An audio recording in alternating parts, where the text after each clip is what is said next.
Ladies and gentlemen, this is internet personality Vangelus, and I am playing some Doombringer catch-up on DX9's War in Pocket line. This is Medilance and Plague, the second release in DX9's small-scale transforming robot figures, and it follows the pattern of the first two-pack by providing a classic character alongside a futuristic character. Only this time, one of them is evil. Oh no!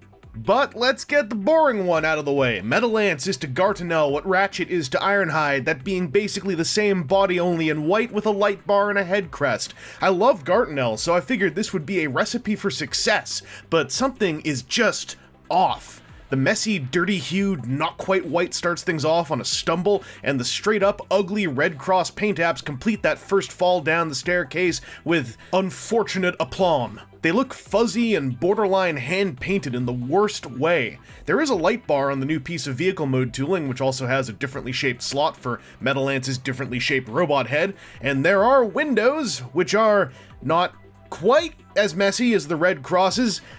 Damn, man. Let's pop over to robot mode. Even when I'm not cheating it with the magic of online video, the lovely Gartanel transformation experience is just as strong on Medilance, not suffering from any outward assembly weaknesses, aside from this one shoulder flap. Sometimes it stays, sometimes it just doesn't.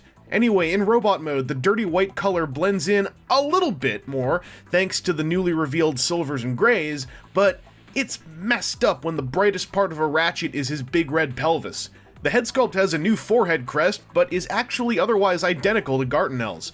The same two weapons are stored away inside of Medilance's heels, meaning you can have him trade up with Gartanel to give both Van Bots some symmetrical Akimbo action, but yeah, this is a mediocre redeco of a figure I already liked, only weaker than the original in just about every way.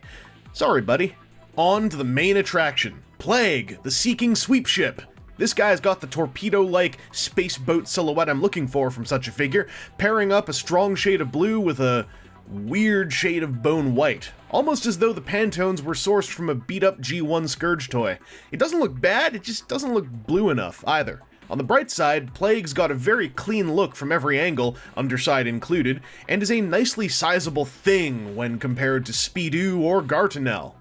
Sorry, what? Who's Medilance?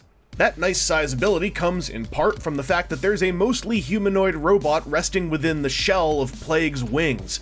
Certainly, I'm not holding the simple transformation against the figure, since even at a larger size, there's only so much one can do with a Scourge sweep-alike. In fact, DX9 mixed in a cute touch of automorph to complete the conversion on a nice and dynamic head reveal. Plague's got a lovely shape to his bipedal body with some proper wingspan and a serviceable, if somewhat boring, color layout. He stands at a nice height alongside Speedoo and features a properly mustachioed head sculpt with just enough robot wizard beard to satisfy my needs. Unfortunately, the guy has zero weaponry, and he even had a slot for a gun in the packaging clamshell. His gun eventually came to being as a pack-in with DX9's Hulky, but that's neither here nor there. Plague's new figure, so let's look at his posability. First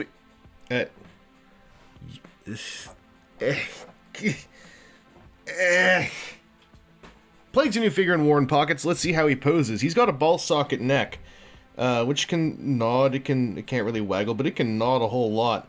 Thing is, it can also turn left and right. When you're nodding it, it's real easy to instead just start untransforming it down into his chest, which is real embarrassing. But a pretty easy thing to do. Also, the wings on his back are attached via ball socket joints with a cutout, so that they can flap up like this. They can also come down around him. There's a transformation hinge here, so you can clean them up if you want, like if you don't want them to be huge cape-like things because you hate fun or something. Or you can just let them flourish and spread and all kinds of lovely bearded robot wizard kinds of things. Ball socket shoulders with a cut in the top so they can go out for some tree posture and go forwards and backwards. Ball socket elbow with a solid 90-degree bend. Doubles as a bicep swivel. No wrist joints. There's this transformation joint, which I guess is useful for all of maybe two poses, and I don't know what they are. Let me know in the comments. Waist joint makes me real happy. Just a solid cut waist, especially on a guy with a big wing pack. So much motion going on here. Ball socket hips have got a cut so he can do the full Van Damme like any robot with a beard should be able to do. A big high kick. He can also go forwards and backwards at the hips on the same ball socket joint. Ball socketed knee means you get this solid like 87-degree bend and a thigh type, swivel type motion as well. The transformation joint in his ankles actually is pretty useful, because his ankles, even though they only go forwards and backwards, they're moving this funny-looking foot that has, like, big, long edges upon which he can sometimes balance pretty well, and then, you know, you get him off those edges and things. That's actually going okay. I find sometimes he just hits a point where he just will fall over like that constantly, then I get the edges right and everything's cool. So he's posable enough. He's a nicely posable, pocket-sized Scourge and/or the Sweeps, and I like him. I like him a whole lot. I like him way more than Medilance.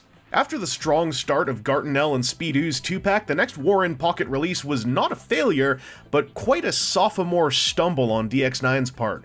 What should have been an easy hit with Medilance came out as a messy and surprisingly wonky wet slap. Plague is a solid little figure, but also intensely simple and devoid of the weaponry one often looks to as the cherry on top of a robot man's visual delivery. He's by far the highlight of the set, but that only leads me to sit there and wish that the box had contained 2 of him rather than just 1. As time went on, Plague's gotten a real solid pair of second chances, both in finally receiving a gun, if you bought the Hulky set, and then in receiving a full-on upgrade in the Doombringers 3-pack. And apparently standalone Plagues are being sold in baggies somewhere. One can only hope that Medilance might get a brighter, cleaner second chance at production as well. Unless I'm literally the only one who remembers that he exists. Anyway, this has been Internet Personality Vangelus, and DX9's third 2-pack completed a trio, but also kicked off a long War in Pocket silence, making it quite ridiculous that I'm not getting around to reviewing it until after the lines come back from its hiatus.